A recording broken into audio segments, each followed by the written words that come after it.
With the mental game of golf, there are so many myths and misconceptions, and people perhaps avoid looking at an area which could make such a huge difference to the game, especially if they have short on time, they can't maybe practice as much as they would like to.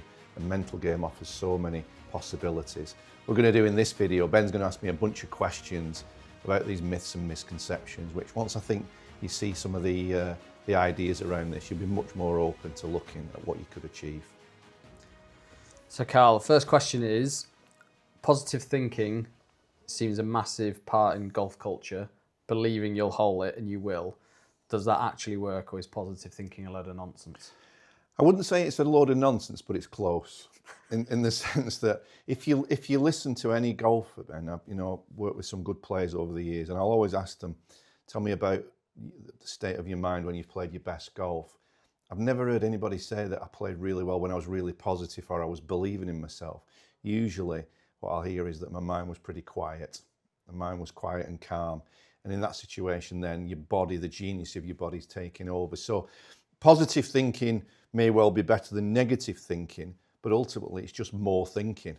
And what we're trying to do with this is actually get away from the intellect, get away from the thinking mind, and be much more into where does our attention need to be to actually look at the golf course, what it's offering me in this particular shot, and then more importantly, where does my attention need to be in that 1.4, 1.5 seconds that I swing a club?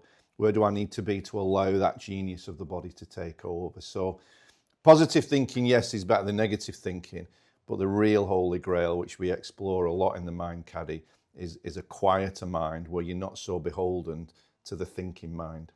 So simply standing on a tee, going, just hit it, think straight, hit straight. The problem is, stand on the tee, it's going to go down the middle, it's going to go down the middle, it's going to go down the middle. Oh dear, it didn't.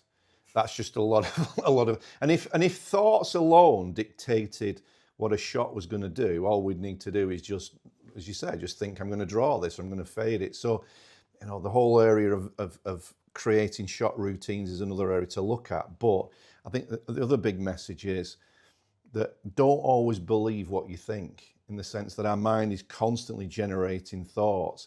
When you can get a player to not take the thoughts quite so seriously, then they're on a point of a big breakthrough. So the next question is, many golfers believe that if they stay calm and focused, their scores will become more consistent.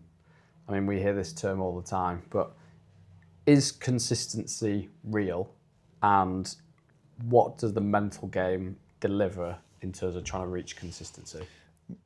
My answer to that, Ben, would be in 30 years, I've never sat down, even with some good players, and they've never said to me, do you know what, Karl, this game's getting boring because it feels the same every day and the swing feels the same every day and I keep shooting 70, 71 all the time. I mean, everybody's actual personal experience of consistency is that it just doesn't exist. There's too many variables, especially with scoring.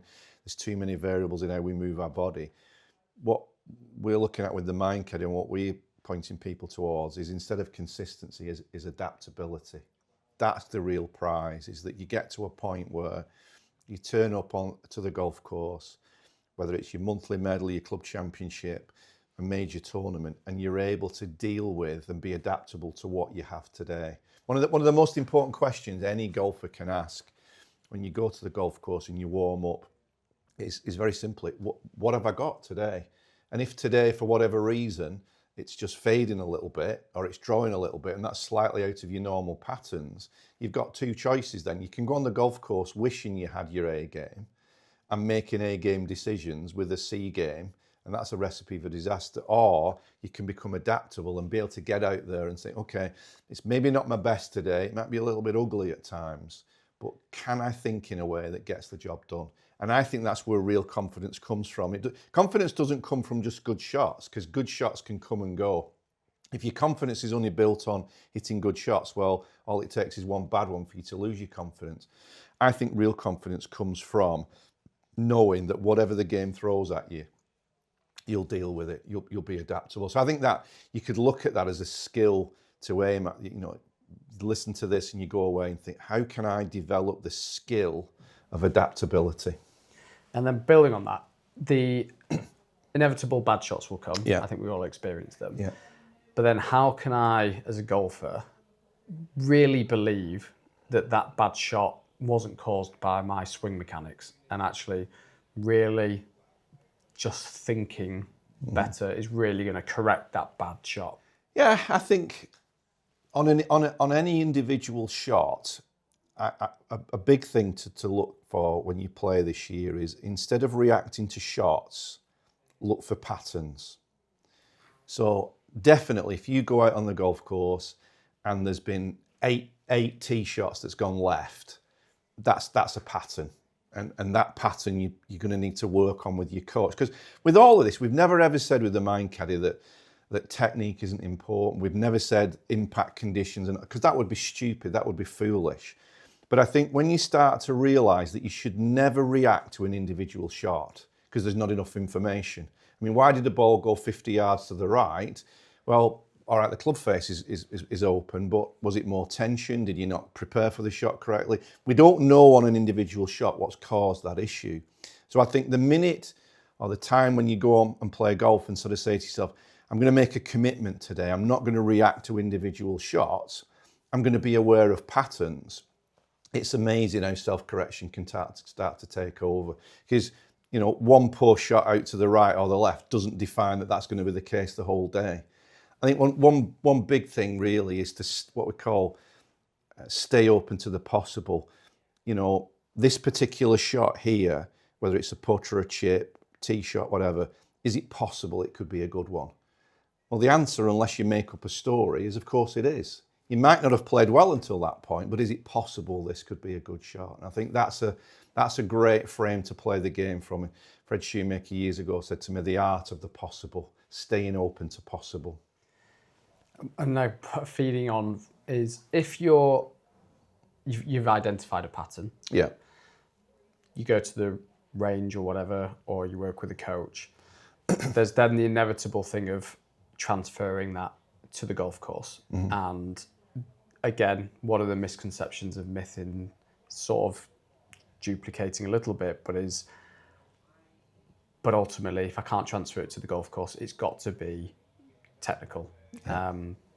Is that right, or actually does the mental play a part? Well, that's where I think if on the range you can demonstrate skill, i.e. that you can hit a reasonably predictable shot pattern and you've got a reasonable dispersion, you are displaying a skill. If you then go to the golf course and that skill is nowhere to be seen, you haven't got a problem with a skill, you've got a problem accessing that skill. And that will very often come down to, not very often, it will come down to mind-body connection.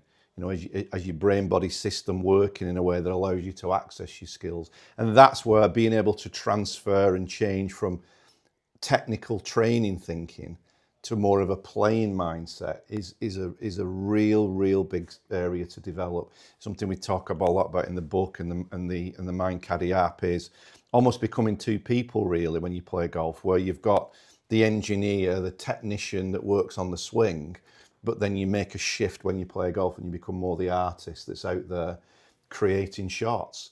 Because ultimately, at the end of a round, they don't ask you how many swings you've made, they ask you how many shots you've hit. You know, so I think the range, in theory, is a little bit more about the swing and the technique and things like that. The golf course should be more about the shots. Let the shot create the swing.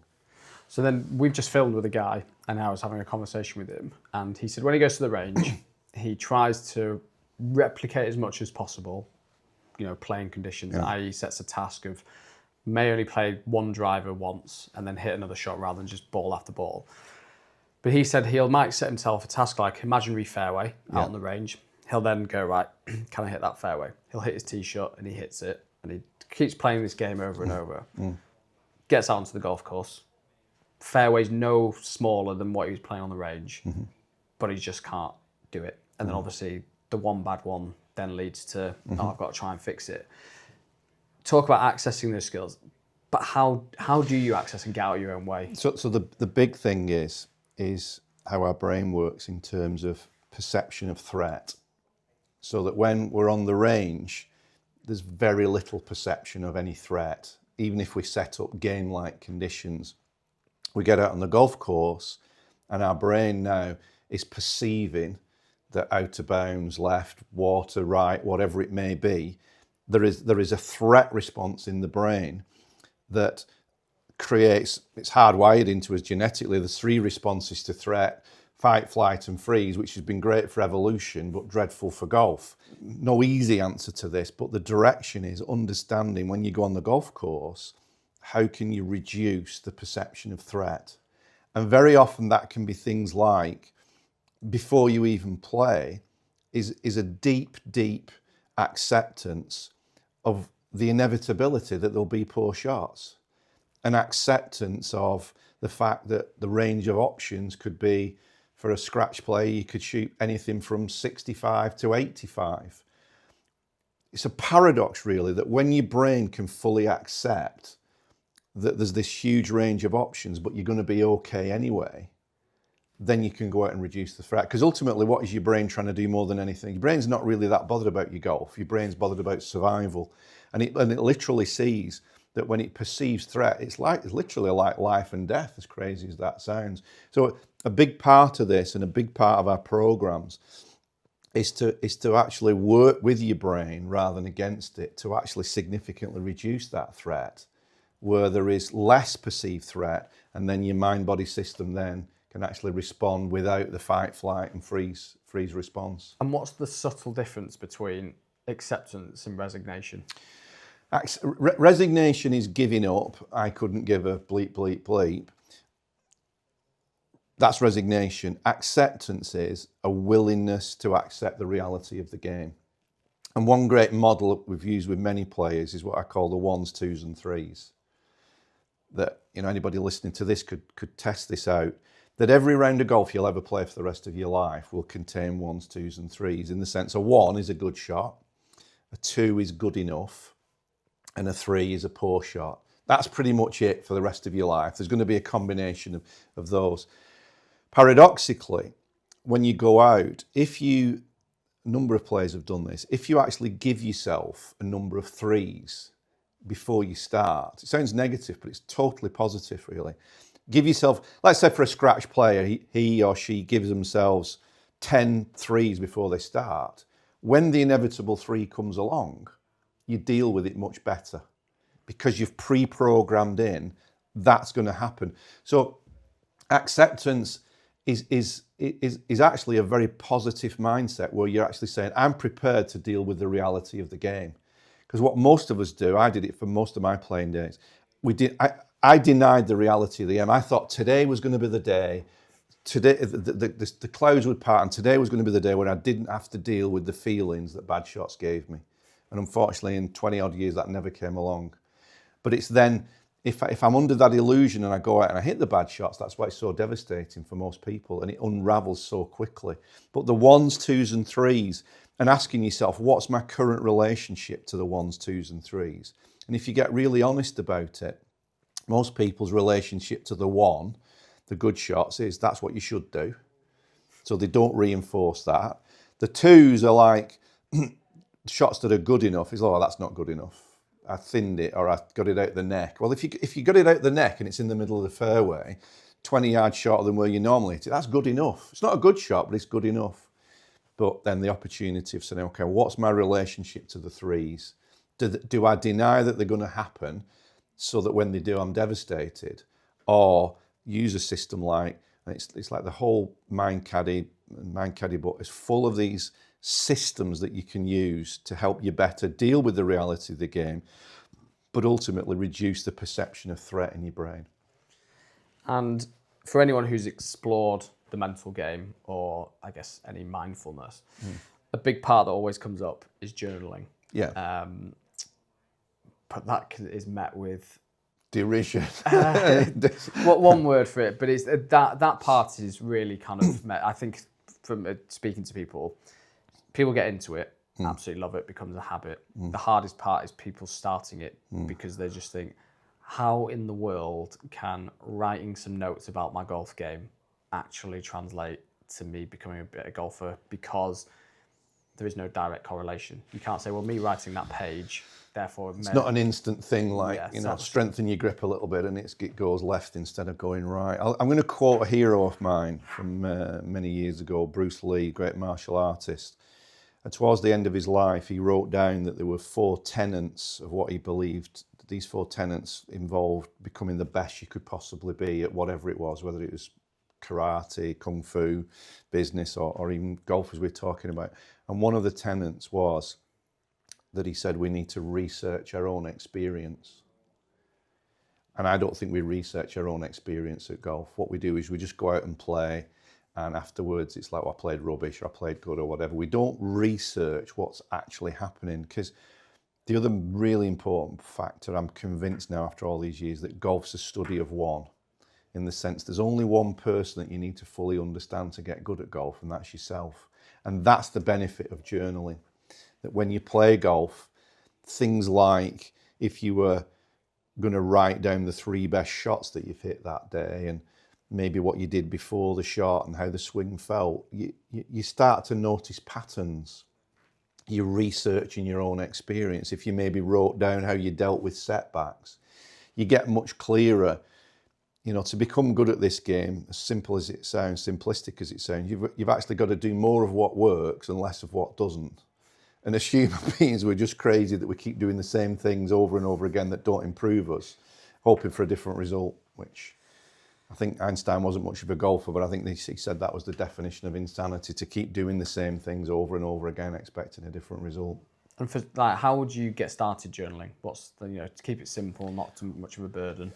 I would start very simply at the beginning and at the end, in the sense that I would suggest that people get a journal, get the Mind Caddy journal, and then just ask yourself a simple question before you play. Try this for a number of rounds, and the question would be, what am I committed to today? And then you can put down whatever you want. But if you write down that you're committed to enjoying the time in between shots, for instance, or being a great playing partner, or doing your process on every shot, the very fact you've written it down, you're much more likely to do it. And then I would say at the other end of the round, after you've finished, is very simply use the journal just to write down your 3 best shots. Because we're going against the way our brain's hardwired. Our brain's hardwired to remember more of the bad stuff than the good. Again, it's an evolutionary process. We needed to remember where danger was as opposed to the good stuff. But by writing down the 3 good shots, it's a really pleasurable exercise, but you start to build up this library of good experiences. If people are looking for a quick fix with journaling, they're not going to get it. But if you're looking for something that I've seen makes a massive difference over a sustained period of time, it would be to do that. And just for practicality, I make my commitment. Do I review that at the end and then add to it and be like, did I stick to my commitment? Yeah, that's exactly what you could do, yeah. So if you've made a commitment and you've stuck to it, and you write out afterwards how you stuck to it, that's massively reinforcing the behaviour. You're researching your own experience. And I guess if you didn't stick to it, then that's honesty with yourself. Yeah, it's honesty with yourself. I'm not doing, ultimately, where does confidence come from? A lot of it comes from doing what you say you're going to do. Unfortunately, a lot of people say things but don't do things. And that's a way of shaping your behaviour. It's almost like having an accountable coach without having someone to keep. But it's accountable to yourself as much as anything else. And I think that I would recommend, people do all kinds of stuff to improve golf. They buy equipment, they take lessons. Just conduct an experiment with yourself for 3 months. Just start journaling for 3 months and see what impact it has. It might not transform your golf in terms of scoring, but I think it'll transform your experience of golf. And we actually see that with people it's very hard for what you do, in that there is not a direct correlation of, I listened to that, I followed Karl's protocol on this, therefore I went out the next week and shot my best ever round. But a sort of, benefit of what you teach is we always hear golfers just enjoy playing the game more. And I think that's super important. And I guess on that note is, one of the questions we had was, the mental game is always seen as the last resort, not the foundation, i.e. I'm going to go have some lessons first. I'm going to go on YouTube and watch some swing fixes. I'm going to go buy a new driver. Why do you think people only turn to the mental game when things are going wrong, or it's so late in their career and actually should we be putting it up front? doing it all in tandem? Well, yeah. I mean, ultimately, your psychology determines whether you can access your skills. I think the challenge with it, which we're aiming to overcome with the app, with the scorecards, is that a new driver that's going to go 3 or 4 miles an hour faster and on a launch monitor is tangible. You go and maybe get more flexible or stronger in the gym. That's tangible. You change your backswing position from this to this. That's more tangible. That the mental game is a little bit of a leap of faith. But I'd defy anybody to really honestly say that if you look at it, that it can't be a part of their experience. And then I look at it and think, what an opportunity to explore something that might not only be valuable for your golf, but probably other areas of your life. Because this thing that we do, we go out there, we're failing most of the time, we're confronted with our emotions. Golf is this ultimate laboratory of human experience whereby, if you can start to come through the other side and you see some improvement with it, not just for your golf, but potentially other areas as well. And one of the negative myths, I guess, around it is that, and I touched upon it at the beginning, which is, isn't this you just going to tell me to breathe and, Yeah, I mean, I would be the first to say there's a lot of nonsense talked about it and a lot of sort of stuff that isn't that helpful. I think we need to understand how our brain really works. Like I said about the response to perceived threat and fight, flight, freeze, etc. A lot of the myths and misconceptions. But I would look at it that two things you're trying to do. You're trying to develop skill and you're trying to access the skill. If you've developed skill and you're hitting good shots on the range a lot of the time, but you can't take it to the golf course, that's not a skill issue. It's an accessing the skill issue, which then comes back to all the things that we talk about. And then finally, if I'm wanting to start the mental game, where do I start?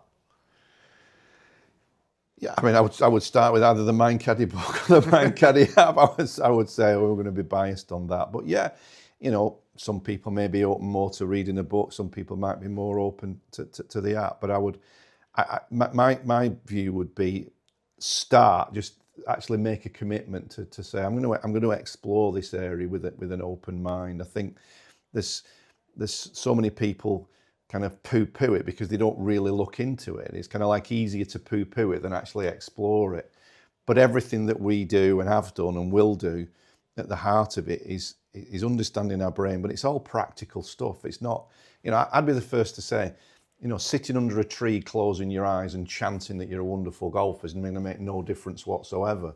But the practical stuff that we've got in both the book and the app is about building skills, but then accessing those skills. I think the most important distinction is, I've been reading a book recently, which unfortunately, in my opinion, goes back to very much, think about your big vision, why you play golf, you're manifesting. Like, all that stuff is great. But at the end of the day, if I've just smacked one out of bounds, I can think about the manifest all I want. It's not going to help me. Yeah. Whereas I think what we're trying to do is go, you've smacked that out of bounds. Here's some tools or some skills. Some practical tools. Think things like, yes, if we go into quantum psychology, we're all connected at a deep level, and there's a greater intelligence than us, and all that stuff. I'm not denying any of that. But as you say, if you get on the 17th hole in your club championship and you look up, and because there's water left and out of bounds right, you feel really uncomfortable with that task, we'll give you ways of changing that task